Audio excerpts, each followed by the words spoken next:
I found myself alone in the dimly lit hospital room, the sterile scent of disinfectant clinging to the air like a macabre perfume. The only sound was the rhythmic beeping of the heart monitor beside the empty bed. I shivered, but it wasn't from the chill in the room. It was the palpable sense of dread that seemed to seep from the walls. I had come to visit my grandmother, who had been admitted a few days ago, but something felt off from the moment I stepped inside. The nurses had been unusually quiet, their eyes avoiding mine, as if they knew something they weren't telling me. As I stood by the window, staring out at the moonless night, a cold breeze swept through the room, making me shiver once more. I turned to check on my grandmother, but her bed was empty. Panic welled up inside me, and I rushed out into the corridor, calling for help. The hospital had transformed.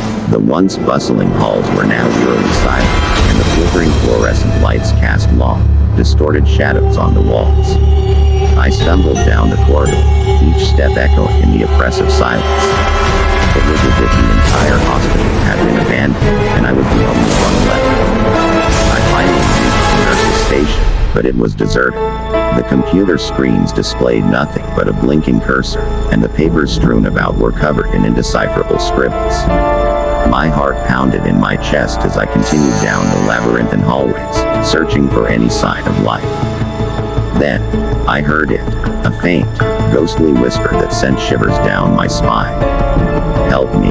The voice seemed to come from all directions at once, and I couldn't tell if it was real or a product of my fraying sanity. I followed the haunting clue, my footsteps echoing in the empty halls. I entered an abandoned operating room, the surgical lights overhead casting an eerie glow. On the cold, stainless steel table lay my grandmother, unconscious and pale. I rushed to her side, but when I touched her hand, it was icy cold, and her skin felt like parchment. I called out her name, but there was no response. Desperation consumed me as I searched for any signs of life. That's when I saw them. Figures in tattered hospital gowns, their faces obscured by shadows, standing at the edge of the room. They watched in eerie silence, their eyes devoid of any emotion. I backed away, my heart racing, but they advanced, slowly closing in on me. Panic gripped my chest as I realized these were not living. These were the lost souls of the hospital, trapped in this nightmarish purgatory. With nowhere to run, I stumbled out of the room and continued down the never-ending corridor, the ghostly whispers growing louder and more desperate.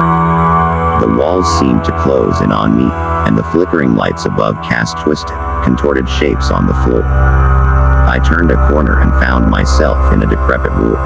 The beds were empty, but the walls were lined with photographs of patients, their faces twisted in agony. Each photograph seemed to pulsate with an unnatural energy, and I knew that these were the souls of those who had suffered here. I fell to my knees, overwhelmed by the terror of it all. I had to escape this place, but the hospital had become a labyrinth, a trap from which there was no escape. The whispers grew louder, filling my mind with their anguished pleas. Just when I thought I couldn't bear it any longer, a blinding light erupted from the end of the corridor. I stumbled toward it, praying for salvation. As I drew closer, the light coalesced into a figure, a nurse, bathed in a soft, warm glow. "Come with me," she said, her voice soothing and familiar. She extended her hand, and I took it without hesitation. She led me out of the nightmarish hospital, and as we stepped into the light, I felt a rush of relief wash over me. But as I turned to look back one last time, the hospital had vanished, leaving only an empty, moonlit field in its wake. The nurse squeezed my hand, and with a gentle smile, she whispered, "You're safe now." I never did find my grandmother that night, and I'm not sure I ever will.